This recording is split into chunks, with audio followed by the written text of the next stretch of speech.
Praise the lord, హల్లెలూయా. మహాగణుడు, మహోన్నతుడు, మన రక్షకుడైన యేసుక్రీస్తు నామంలో ఈ వీడియోను వీక్షిస్తున్న మీ అందరికీ వందనాలు. ప్రియమైన దేవుని పిల్లారా, ఈ వీడియోలో మీ ఆత్మీయ జీవితానికి ఉపయోగపడే అద్భుతమైన విషయాలను నేను మీతో పంచుకోవాలని ఆశపడుతూ ఉన్నాను. దయచేసి ఎవరు కూడా ఈ వీడియోని స్కిప్ చేయకుండా పూర్తిగా చూడండి. దేవుని వాక్యం నుంచి ఒక మాటను మనం చదువుకుందాం. లూకాసు వార్త 1వ అధ్యాయం 34వ వచనాన్ని నేను చదువుతాను, మీరు వినండి. అందుకు మరియా, నేను పురుషుని ఎరుగని దానినే ఇది ఎలాగూ జరుగునని దూతతో అనెను. బైబిల్ గ్రంథంలో ఉన్న ఈ వాక్యం మనం చాలాసార్లు చదివి ఉంటాం. యేసుక్రీస్తు ప్రభు జనన వార్త మరియకు ఆశ్చర్యాన్ని, అదురుబాటును కలుగజేసింది. నేను పురుషుని ఎరుగని కన్యకను కదా, ఇది ఎలా జరుగుతుంది అని ఆమె గబ్రియేలు దూతతో అంటూ ఉన్నది. ధర్మశాస్త్రంలో రాయబడిన మెస్సయ్య ఒక కన్యకు జన్మిస్తాడు అన్న విషయం మరియకు తెలియదా? యేసుక్రీస్తు ప్రభు జన్మకు 700 సంవత్సరాలకు మునిపే యెషయా ప్రవచించిన విషయం. యెషయా తన గ్రంథంలో కన్యక గర్భవతి అయి కుమారుని కంటుంది, ఆయనకు ఇమ్మానుయేలు అని పేరు పెట్టబడుతుంది అని లిఖించిన విషయం మరియకు తెలియదా అంటే మరియకు తెలుసు. కానీ మరి ఎందుకు మరియా ఇది ఎలా జరుగుతుంది అని చెప్పేసి అంటూ ఉన్నది? అవిశ్వాసంతో, అపనమ్మకంతో, సందేహంతో మరియా ఈ మాట అనటం లేదు. దేవుని కార్యాలను, దేవుడు తన జీవితంలో జరిగించబోయే ఉద్దేశాలను, అద్భుత కార్యాన్ని మరింత తెలుసుకోవాలన్న ఉద్దేశంతోనే మరియా ఇది ఎలా జరుగుతుంది అని చెప్పేసి అంటూ ఉన్నదండి. నేడు ఇదే ప్రశ్న, ఇటువంటి సందేహాలే మనలో చాలామంది జీవితాల్లో మిగిలి ఉన్నాయి కదా. అసలు ఇది ఎలా జరుగుతుంది? అసలు ఇది ఎప్పుడు జరుగుతుంది? అసలు ఇది జరుగుతుందా లేదా అనే సందేహాలు, ప్రశ్నలు మనలో చాలామందికి ఉండి ఉన్నాయి కదా. ఈ ఆర్థిక ఇబ్బందులు ఎలా తొలగిపోతాయి? ఈ మానసికమైన ఒత్తిడి నుంచి, ఇబ్బందుల నుంచి నేను ఎలా బయటపడతాను? ఈ రోగం నుంచి నేను ఎలా బయటపడతాను? ఎలా స్వస్థత పొందుతాను? ఈ సమస్యలు ఎలా పరిష్కరించబడతాయి? ఈ ఇబ్బందులు, ఈ బాధలు ఎలా తొలగిపోతాయి? అసలు ఇది జరుగుతాయా లేదా అనే ప్రశ్నలు, సందేహాలు నేడు మనలో చాలామందికి ఉన్నాయి కదా. అయితే మీ ప్రశ్నలన్నిటికీ సమాధానం, మీ సందేహాలన్నిటికీ సమాధానం, మీ సమస్యలన్నిటికీ పరిష్కారం ఒకటి ఉంది. అది ఎలా జరుగుతుందో తెలుసా? అది పరిశుద్ధాత్మ వలన జరుగుతాయి. దేవునికి స్తోత్రం కలుగునగాక. హల్లెలూయా. పరిశుద్ధాత్మ ద్వారా మన జీవితంలో అసాధారణమైన కార్యాలు జరుగుతాయండి. మీరు ఎప్పుడైనా సరే స్త్రీ పురుష కలయిక లేకుండా ఒక కన్యక గర్భవతి అయి కుమారుని కనడం, తనకు పుట్టిన ఆ కుమారుడు యావత్ ప్రపంచాన్ని కొన్ని వేల సంవత్సరాలుగా ప్రభావితం చేయటం మీరు ఎప్పుడైనా ఎక్కడైనా చూసి ఉన్నారా? బైబిల్లో కాకుండా మనం ఎక్కడ చూసి ఉండవు. అది అసాధారణమైన కార్యం. గూగుల్ మొత్తం వెతికినా కూడా మనకు కనబడదు. ఒక కన్యక స్త్రీ పురుష కలయిక లేకుండా గర్భవతి అవటం అనేది మనం ఎక్కడ చూసి ఉండవు. అది అసాధారణమైన కార్యం, అది జరగని కార్యం. అది పరిశుద్ధాత్మ వలన బైబిల్ గ్రంథంలో జరిగింది. దేవునికి స్తోత్రం కలుగునుగాక. హల్లెలూయా. మనుషులు చేయలేని అసాధారణమైన కార్యాలు పరిశుద్ధాత్ముడు చేయగలడు. మానవాతీతమైన కార్యాలు పరిశుద్ధాత్ముడు మాత్రమే చేయగలడు. మనుషులు చేసే పనులు కొన్నుంటే, పరిశుద్ధాత్మ చేసే పనులు కొన్నుంటే. మనుషులు ఏదైతే చేయలేరో అది పరిశుద్ధాత్ముడు చేసి చూపిస్తాడు. మనం చేయలేని పనులు పరిశుద్ధాత్ముడు మన జీవితంలో జరిగిస్తాడు. అట్ ద సేమ్ టైం మన ద్వారా కూడా ఆయన జరిగించడానికి అత్యంత సిద్ధంగా ఉన్నాడు. బైబిల్ గ్రంథంలో ఒక మాట రాస్తుంది. జకర్యా గ్రంథం 4వ అధ్యాయం 6-7 వచనాలు నేను చదువుతాను, దయచేసి మీరు శ్రద్ధగా వినండి. అప్పుడు అతడు నాతో ఇట్లనెను, జెరుబ్బాబెలునకు ప్రత్యక్షమగు యెహోవా వాక్కు ఇదే, శక్తి చేతనైనను బలము చేతనైనను కాక నా ఆత్మ చేతనే ఇది జరుగునని సైన్యములకు అధిపతియగు యెహోవా సెలవిచ్చెను. గొప్ప పర్వతమా, జెరుబ్బాబెలును అడ్డగించుటకు నీవు ఏ మాత్రపు దానవు? నీవు చదును భూమి యగుదువు. బబులోను చెర తర్వాత యెరూషలేము ఆలయ పునర్నిర్మాణానికి నాయకత్వం వహిస్తున్న జెరుబ్బాబెలుకు ఇవ్వబడిన ప్రవచనం ఇది. మందిర నిర్మాణ ప్రాజెక్టుకు గణనీయమైన ఆటంకాలను, అడ్డంకులను ఎదురవుతాయి, వ్యతిరేకతలు ఎదురవుతాయి. మందిర నిర్మాణం అనేది మానవుని యొక్క శక్తి వల్ల కానీ, బలం వల్ల కానీ, వనరుల వల్ల కానీ, జ్ఞానం వల్ల కానీ పూర్తవదు.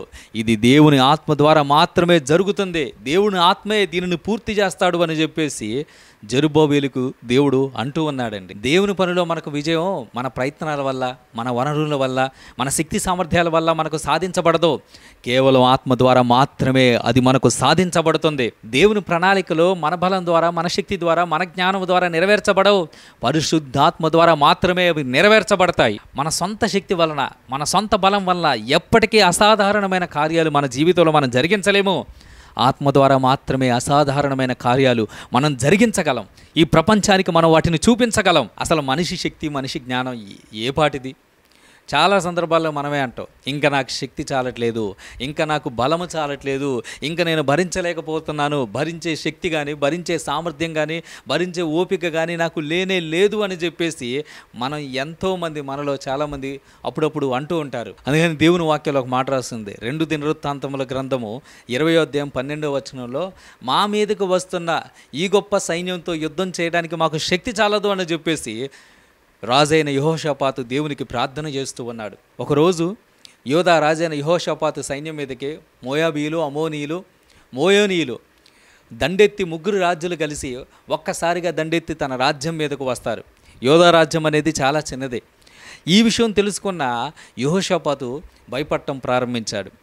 3 రాజులు కలిసి చిన్న రాజ్యమైన నా మీదకు యుద్ధం చేస్తే నా రాజ్యం ఏ పాటిది అని చెప్పేసి, మా మీదకు వస్తున్న శత్రు సైన్యంతో యుద్ధం చేయడానికి మాకు శక్తి చాలదు ప్రభా, వారు మాకంటే బలాఢ్యులు ప్రభా, మా పక్షంలో మా స్థానంలో నీవే యుద్ధం చేయాలి, ఈ సమయంలో నీవే మాకు దిక్కని చెప్పేసి తన రాజ్యంలో ఉన్న చిన్నల్ని, పెద్దల్ని, వృద్ధుల్ని అందరినీ కూడా దేవుని మందిరంలోనికి సమకూర్చి దేవుని నామమున మోకరించి ప్రార్థన చేస్తూ ఉన్నాడు.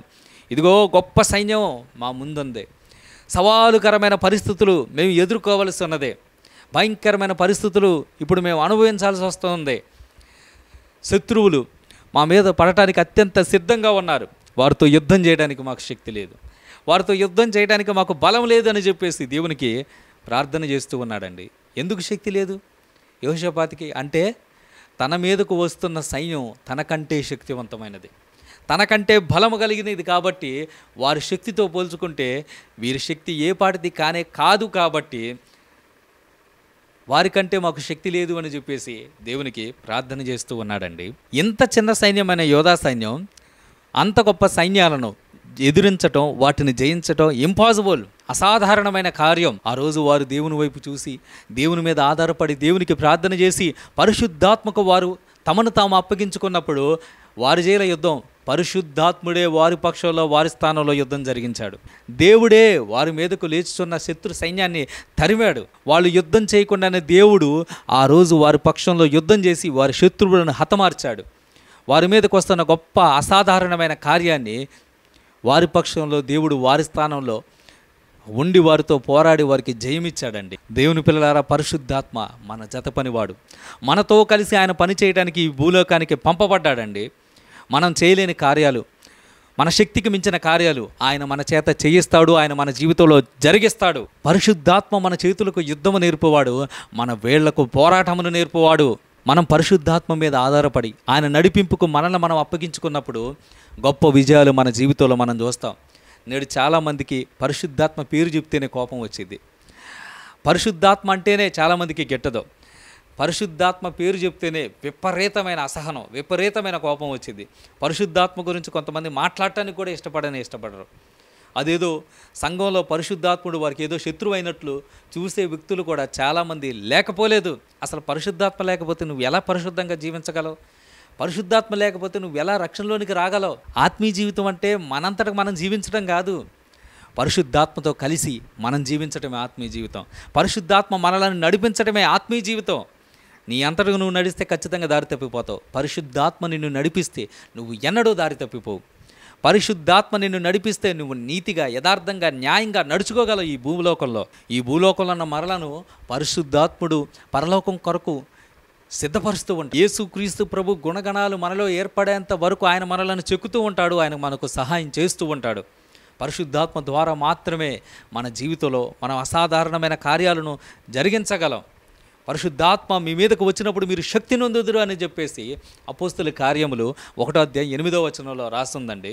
బైబిల్ గ్రంథంలో అత్యంత శక్తివంతమైన వ్యక్తి ఎవరు అని చెప్పేసి అంటే మనం టక్కుని చెబుతాం సంసోన్ అని చెప్పేసి. మీకు తెలుసా, సంసోను చాలా బలహీనమైన వ్యక్తి. సంసోను ఎంత బలహీనుడంటే న్యాయాధిపతుల గ్రంథం 14వ అధ్యాయం 1వ వచనంలో సంసోను తిమ్నాతుకు వెళ్ళి అక్కడ ఒకతను చూసినని రాసి ఉందండి. 15వ అధ్యాయంలో అక్కడ ఒకతను చూసిన రాసి ఉంది. 16వ అధ్యాయంలో కూడా అక్కడ ఒకతను చూసినని చెప్పేసి రాసింది. సంసోను చాలా బలహీనమైన వ్యక్తి, తన చూపుని అదుపు చేసుకోలేనటువంటి బలహీనమైన వ్యక్తి, తన శరీరాన్ని జయించలేనటువంటి, శరీర కార్యాలు జయించలేనటువంటి బలహీనుడు సంసోను. కానీ బైబిల్ గ్రంథంలో ఆయన బలమైన కార్యాలు జరిగించగలిగాడు. మనుషులు ఎవ్వరూ చేయలేనటువంటి అసాధారణమైన కార్యాలు ఆయన జరిగించాడు. ఒకరోజు సంసోను తిమ్నాతుకు వెళుతూ ఉంటే ఒక సింహం బొబ్బరించుకుంటూ వచ్చి సంసోను మీద పడిద్ది. ఆ సింహాన్ని సంసోను మేకపిల్లను చీల్చినట్లు చీల్చాడని చెప్పేసి దేవుని వాక్యంలో రాస్తుందండి. తన సొంత శక్తితో అది జరిగించలేదు. ఎప్పుడైతే పరిశుద్ధాత్మ అతన్ని ప్రేరేపించిందో, పరిశుద్ధాత్మ అతని మీదకు వచ్చిందో, అప్పుడు ఆ సింహాన్ని మేకపిల్లను చీల్చినట్టు చీల్చి పడేశాడు. మనుషులు ఎవరు సింహాన్ని 2 పాయలుగా చీల్చలేరు. పరిశుద్ధాత్మ ద్వారా మాత్రమే ఆయన ఆ కార్యాన్ని జరిగించగలిగాడు. ఒకరోజు గాడిద దవడ ఎముకను తీసుకొని 1000 మంది ఫిలిస్తీయులను ఆయన హతమార్చాడు. మానవ చరిత్రలో ఎప్పుడైనా ఎవరైనా గాడిద దవడ ఎముక తీసుకొని 1000 మంది మనుషులను చంపినట్లు మీరు ఎక్కడైనా చూసారా? అసలు 1000 మంది మనుషులను చంపడానికి ఎంత శక్తి కావాలి? ఒక్కసారి ఆగి ఆలోచించండి. ఎంత బలం కావాలి? ఒక్కసారి ఆగి ఆలోచించండి. ఒక్క మనిషితో పోరాటమే చాలా కష్టం. అలాంటిది 1000 మందితో పోరాడాలంటే ఎంత బలం కావాలి? ఆ బలం ఎక్కడి నుంచి వచ్చింది? పరిశుద్ధాత్మ వలన వచ్చింది. పరిశుద్ధాత్మ ద్వారా మాత్రమే సంసోను బైబిల్ గ్రంథంలో అసాధారణమైన కార్యాలు జరిగించాడు. ఆత్మ తనని రేపినప్పుడే అద్భుతాలు జరిగించాడు. ఆత్మ తనని రేపినప్పుడే అసాధారణమైన కార్యాలు ఆయన జరిగించాడు. పరిశుద్ధాత్మ శక్తిని పొందుకొని ఆయన బలమైన కార్యాలు తన జీవితంలో జరిగించాడు. గుర్తుపెట్టుకోండి, మన సొంత శక్తి వలన, సొంత బలం వలన అసాధారణమైన కార్యాలు ఎప్పటికీ జయించలేమో. పరిశుద్ధాత్మతో కలిసి మనం ప్రయాణం చేసినప్పుడే, పరిశుద్ధాత్మతో కలిసి మనం పనిచేసినప్పుడే అసాధారణమైన కార్యాలు పరిశుద్ధాత్మ మన చేత జరిగిస్తాడండి. బలమైన కార్యాలు ఆయన మన చేత జరిగించడానికి పరిశుద్ధాత్ముడు ఎప్పుడు కూడా సిద్ధంగానే ఉన్నాడు. మరియా, నువ్వు గర్భం ధరించి కుమారుని కనబోతున్నావనంటే ఇది ఎలా జరుగుతుందంటే ఇది పరిశుద్ధాత్మ వలన జరుగుతుంది. సర్వోన్నతుడి శక్తి నిన్ను కమ్ముకుంటుంది. పుట్టబో బిడ్డ గొప్పవాడై సర్వోన్నతుడై అనేక మందిని దేవుని వైపుకు ఆకర్షిస్తాడు అని గబ్రియేలు దూత చెప్పినప్పుడు పరిశుద్ధాత్మ నడిపింపుకు మరియ తనను తాను అప్పగించుకుంది. తన జీవితంలో ఒక అసాధారణమైన కార్యాన్ని ఈ ప్రపంచానికి చూపించింది. ఈరోజు నా మాటలు వింటున్న ప్రియమైన సహోదరి సహోదరుడా, మీ జీవితంలో పరిశుద్ధాత్మ ద్వారా ఘనమైన కార్యాలు మీరేమైనా జరిగించగలిగారా? పరిశుద్ధాత్మ ద్వారా అసాధారణమైన కార్యాలు మీ జీవితంలో మీరు పొందుకున్నవి ఏదైనా ఉన్నదా లేదా? పరిశుద్ధాత్మ అధికారం కిందకు మనం వచ్చినప్పుడు అసాధారణమైన కార్యాలు ఈ ప్రపంచం మన ద్వారా చూసిద్దండి.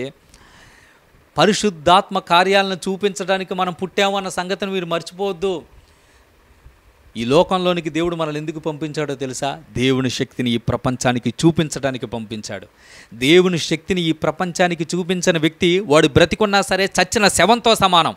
ఆత్మీయ జీవితం అంటే అప్పుడప్పుడు చెప్పిపోయే మాటలు కాదు, అది శక్తితో కూడుకున్నదే. శక్తివంతమైన కార్యాలు ఈ ప్రపంచం మన ద్వారా చూడాలని ఆశిస్తూ ఉన్నది. అది పరిశుద్ధాత్మ ద్వారానే సాధ్యమవుతుంది. అందుకనే పరిశుద్ధాత్మను ప్రతి ఒక్క వ్యక్తి పొందుకోవాలి. పరిశుద్ధాత్మ నడిపింపు కింద ప్రతి ఒక్క వ్యక్తి ఉండాలి. నేడు చాలామంది పరిశుద్ధాత్మను దుఃఖపరిచేవారుగా ఉన్నారు. దేవుని వాక్యం సెలవిస్తుంది, పరిశుద్ధాత్మను మీరు దుఃఖపరచొద్దు అని చెప్పేసి, పరిశుద్ధాత్మను మీరు బాధ పెట్టొద్దు అని చెప్పేసి దేవుని వాక్యం సెలవిస్తూ ఉన్నదండి. ప్రియమైన దేవుని పిల్లలారా, పరిశుద్ధాత్మతో కలిసి మనం పనిచేసినప్పుడు అద్భుతాలు మన జీవితంలో జరుగుతాయి. మన జీవితంలోనే కాదు, ఇతరుల జీవితంలో కూడా మనం చేయగలం. ఈ ప్రపంచానికి పరిశుద్ధాత్మ యొక్క శక్తిని మనం చూపించగలం. సాదాసీదా జీవితాన్ని జీవించడానికి దేవుడు మనల్ని పిలవలేదు. శక్తివంతమైన జీవితాన్ని జీవించడానికే ఆయన మనలను ఎన్నుకున్నాడు. సాధారణమైన వ్యక్తులు సాధారణమైన జీవితాన్ని జీవిస్తాడు.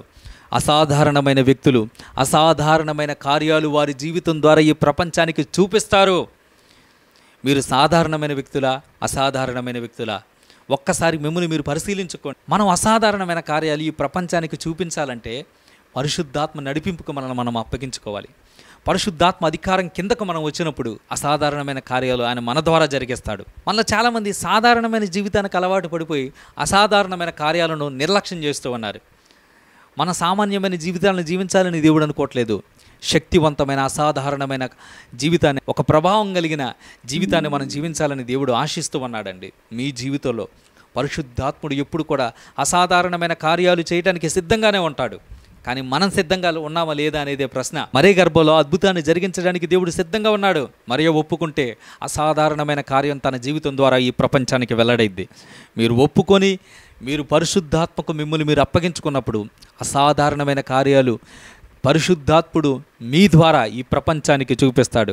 మీరే ఈ ప్రపంచానికి పరిశుద్ధాత్మ శక్తిని కనబరిచే సారథులవుతారు. దేవునికి స్తోత్రం కలుగునుగాక. హల్లెలూయా.